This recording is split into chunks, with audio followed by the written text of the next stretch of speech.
Welcome to Techie Mom in the Kitchen. Ang lulutuin natin ngayon ay ginisang bagoong na may konting baboy.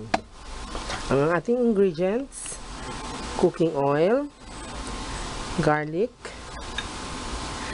onion, tomato, konting sugar,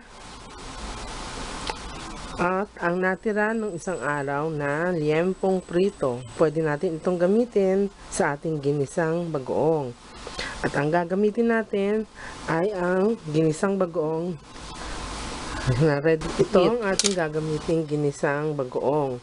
Ready to eat na siya, pero igigisa ko pa rin siya upang mas lalong sumarap. Gisa na natin ang bawang.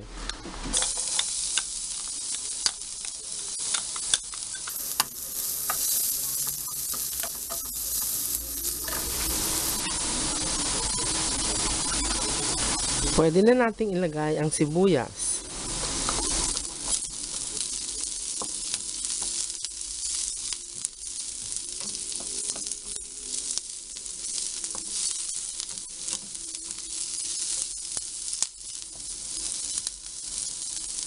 Haluin mabuti at pwede na rin nating ilagay ang kamatis.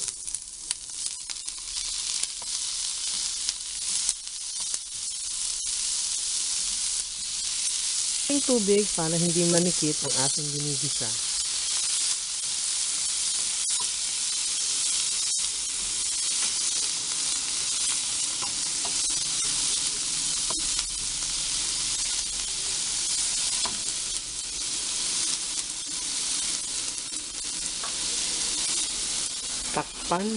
Takpan natin ito upang makulob.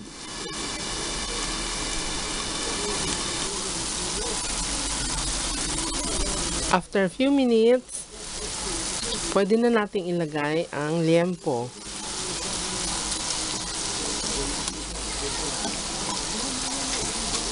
Igisa ito mabuti upang lumambot.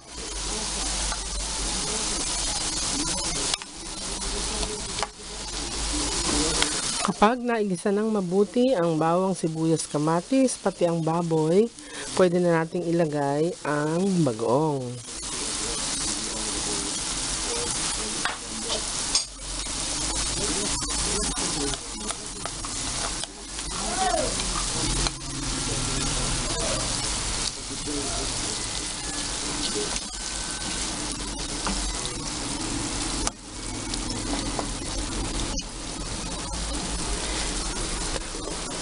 Igisa itong mabuti for a few more minutes para nagmamantika siya.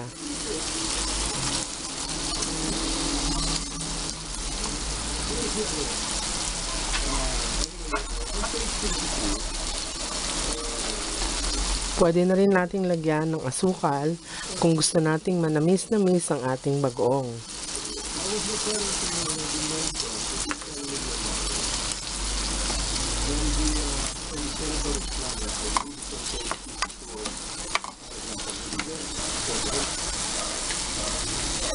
Pwede rin natin itong lagyan ng konting calamansi juice para mawala ang lansa ng bagoong.